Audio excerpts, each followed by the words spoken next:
Assalamualaikum dan selamat sejahtera. Kali ini kita akan review satu trainer, solar trainer yang dibangunkan oleh pelajar Politeknik Port Dickson bersama-sama dengan pensyarah untuk diguna pakai pada subjek maintenance, di mana dalam subtopik maintenance kita ada topik solar. Okey.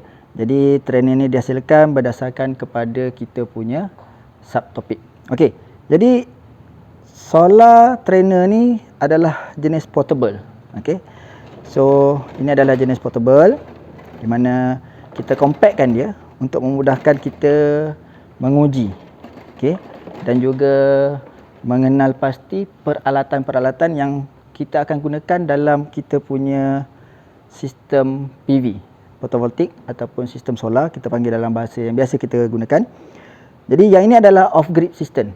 Okey, off-grid sistem, di mana sistem ni tidak tersambung pada kita punya grid. Okey. Yang ini kita boleh guna pakai untuk yang pertama, kita mengenal pasti kita punya peralatan pada kita punya sistem solar. Yang kedua, kita boleh tengok penyambungan pendawaian untuk sistem solar ini. Yang ketiga, kita boleh mengambil bacaan daripada kita punya sistem solar yang kita bangunkan ini. Okey, jadi tiga benda ni kita boleh buat uji kaji lah daripada kita punya trainer. Okey. Jadi kita buka dulu kita punya sistem trainer ni.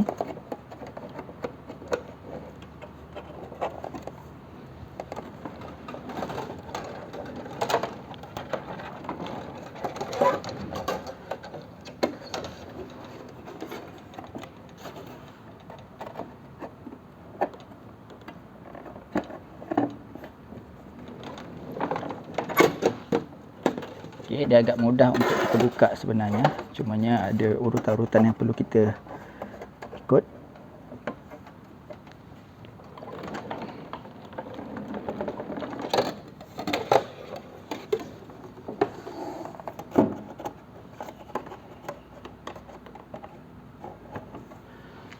Okey, baik. Jika dilihat dekat sini kita ada 5 solar panel. Okey, 5 solar panel di mana kita ada dua jenis, kita ada mono dan juga poly. Okey, kita sengaja gunakan dua supaya kita dapat terangkan kepada pelajar ada beberapa jenis solar panel yang kita boleh gunakan. Okey, kita ada mono, 2 mono dan ada 3 poly. Baik, jadi dekat atas ni kita ada solar panel. So di sini kita ada charger controller. Okey. Kemudian kita ada main switch untuk kita hidupkan kita punya sistem. Okey, kita ada load meter di mana berapa load yang akan kita gunakan. Kita ada battery meter, kita akan tengok berapa nilai bateri. Kita ada inverter meter untuk inverter lah. So sambungan kita daripada solar panel, kita pergi pada charger controller. Kemudian daripada charger controller dia akan mengecas pada bateri. Okey, bateri kita ada di sebelah bawah. Kita ada bateri di sebelah bawah. Okey. Dan sebelum pergi ke bateri daripada charger controller, kita pergi kepada cut off dulu. So dia akan pergi pada cut off dan dia akan pergi kepada kita punya bateri. Baik. Dan selepas itu kita ada inverter. Okey. Dan ini adalah IoT modul yang kita boleh tengok nilai dia daripada kita punya handphone. Okey, daripada aplikasi lah. Jadi kalau kita tengok dekat sini, nilai inverter kita adalah 12 volt 230 volt. Okey, dan juga nilai dia adalah 1000 watt. Dan untuk kita punya charger controller, ini adalah untuk sistem 12 volt dan juga 24 volt, di mana rated current dia adalah 40 ampere. Maksimum PV voltage yang boleh kita gunakan adalah 50 volt dan maksimum input power daripada solar panel kita adalah 520 watt untuk sistem 12 volt. Jadi sistem yang kita gunakan ni adalah sistem 12 volt. Okey, ini adalah kita punya load. Load kita gunakan dua. Satu daripada sumber bateri iaitu DC dan satu daripada sumber AC yang kita sambungkan pada inverter lah untuk dua load ini. Okey. Jadi kalau kita tengok dekat sini, okey. Solar panel ini disambungkan secara selari. Okey, kita tak sambungkan secara siri selari, kita sambungkan secara selari. Kerana apa? dengan menyambungkan secara selari kita boleh uji. Okey, kita boleh uji setiap satu solar panel yang kita gunakan. Okey.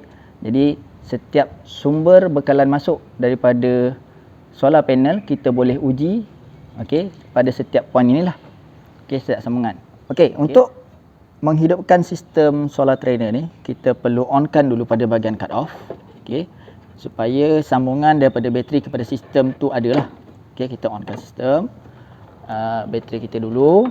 Kemudian kita onkan pada kita punya main switch. Okey.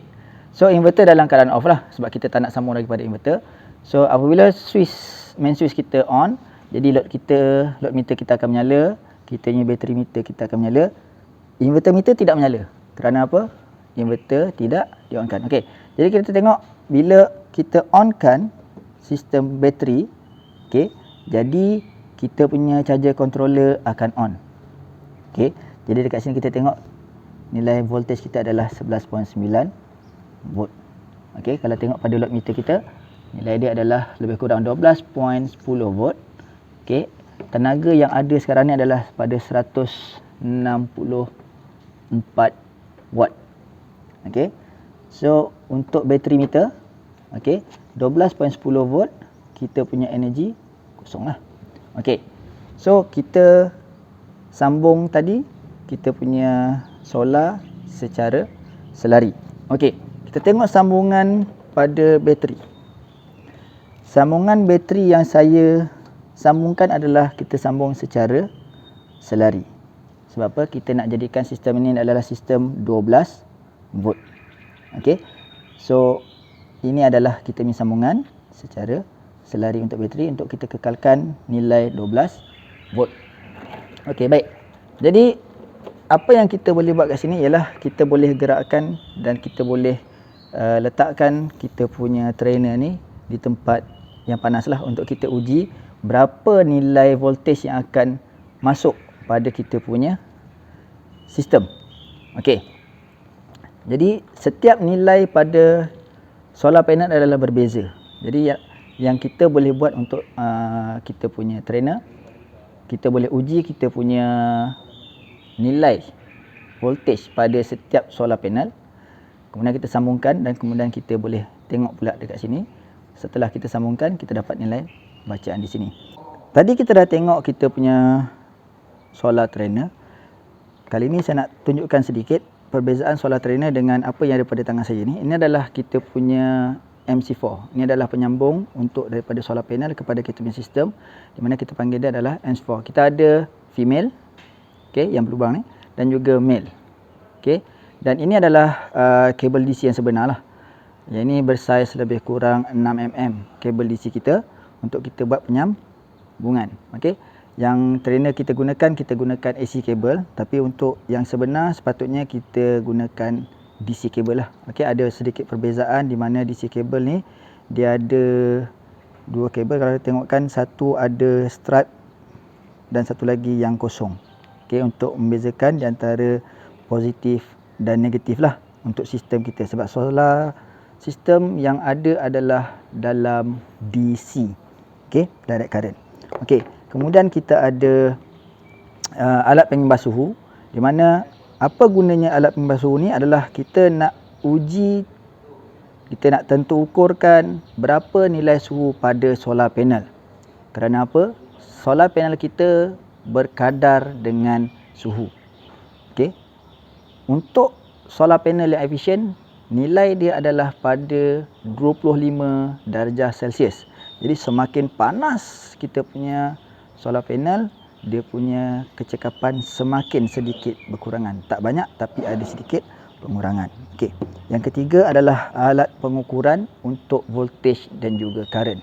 Okey. Kenapa gunakan clammeter? Okey, clammeter ni special sikit sebab dia ada untuk DC. Ada setengah clammeter hanya untuk AC, tapi clammeter yang ini ada DC. Jadi disebabkan kita punya sistem solar kita adalah menggunakan DC, jadi kita boleh ukur nilai voltage dan juga nilai current menggunakan DC. Ini kelebihan kita punya clammeter ni lah. Okey. Kalau misal kata tidak ada clammeter yang macam ini, kita boleh gunakan multimeter. Tapi multimeter kekurangan dia adalah kita kena cabut satu sambungan untuk kita uji kita punya nilai arus. Tapi untuk klimeter ni kita mudah sikit sebab kita ada arus untuk DC, kita tinggal clamp sahaja. Maksudnya kita ambil macam ni, kita letak, kita dah dapat terus nilai arus. Tapi kalau misal kata untuk multimeter, kita terpaksa buka sambungan untuk kita sambungkan meter pada satu punca kepada satu punca yang lain untuk dapatkan nilai arus. Untuk voltage tidak ada masalah. Okey. So, ini adalah peralatan yang kita gunakan. Jangka suhu, okey, klimeter ataupun multimeter. Di mana klimeter ni kita ada DC lah. Okey. Dan juga test pen lah. Test pen ni biasanya untuk kita uji pada bahagian AC. Itu kalau perlu. Jika tak perlu, tidak ada masalah.